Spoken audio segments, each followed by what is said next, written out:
everyone, and welcome to Christina Does. This is my first video and I am super excited to be in front of this camera, in front of you, and doing something... God damn it. I see a pattern forming here. I see a pattern. Hi there everyone, and welcome to Christina Does. This is my first official video for the channel. I'm so excited to be here today in front of this camera, in front of you, and doing something that I've always wanted to do but didn't think that it was possible for one reason or another. The month of January is typically associated with New Year's resolutions. And for many people, New Year's resolutions can include gym memberships or dieting or maybe a combination of both in order to achieve a particular goal. And if you're one of those people who set New Year's resolutions for yourself, good for you for setting a goal for yourself. But for the month of January specifically, my 30-day challenge to myself is to eat a healthy vegan diet. Now, veganism by definition means abstaining from the use of any animal products whatsoever. And there's a couple different kinds of veganism out there. But for the month of January, I'm going to be focusing specifically on dietary veganism. So I will be avoiding things like meat, dairy, eggs, honey, and any other animal products. Now, if you want more detailed information about veganism as a concept, as a lifestyle, the different types of veganism available and out there right now, honestly, the internet is a wealth of information and can explain things way better than I can. So if you want a little more information, I've selected a couple links that I've put below in the description that you can check out at your leisure. I am a pescatarian, so that means that I'm a vegetarian who eats fish, essentially. So I eat dairy, eggs, honey, and I do occasionally eat fish. So a lot of people might be thinking, well, this isn't really a challenge if you already don't eat meat. You know, you're kind of already limiting your diet as is. You've had a little practice with this. And yeah, that's true. I have. I've tried a bunch of different vegan alternatives and stuff like that over the course of becoming vegetarian and even as a pescatarian. So I do have a little more experience than someone who might be an omnivore and just doing this for the first time. And you might be saying to yourself, well, it's not much of a challenge if you've kind of already gotten some experience, so I will do you one further and up the ante. So my challenge to myself is to do a vegan diet for the month of January, 30 days roughly, on $21 to $25. So that's roughly $3 a day is my goal for this challenge.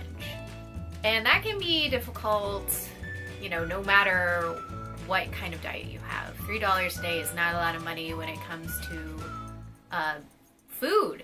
Even if you think about just going to McDonald's or any other fast food chain and trying to order a meal for $3, you'd be a little hard pressed these days too. But I wanted to do this challenge because it's a challenge, and I do like me a good challenge.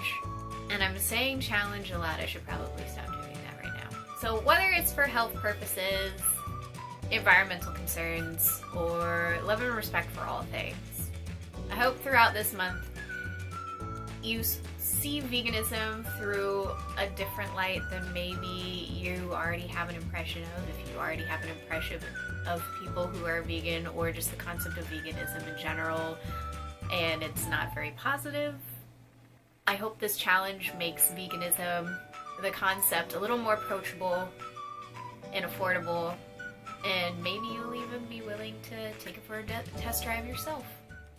So what I'd recommend in general, if you're going to be starting this challenge, is number one, choose a series of recipes that will work for you. If you are just trying veganism for the first time, you might want to go with something that's a little easier. Maybe that has like 5 ingredients or less. You might want to be more adventurous, and by all means, go ahead and do that. That's entirely up to you. Maybe you want to choose fruits and vegetables that you are already comfortable with. So for example, I'm a huge fan of bananas.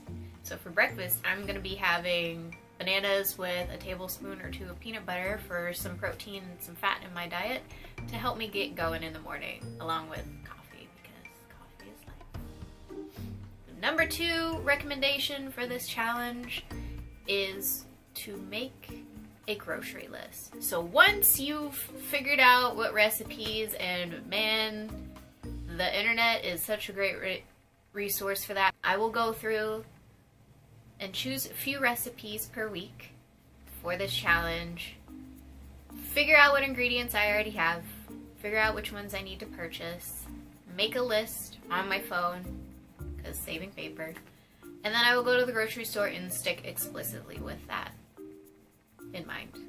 It makes things so much easier. You don't get distracted in terms of snack foods, or, you know, especially if you're trying to do a vegan challenge yourself, maybe derailing and not being able to stick on it.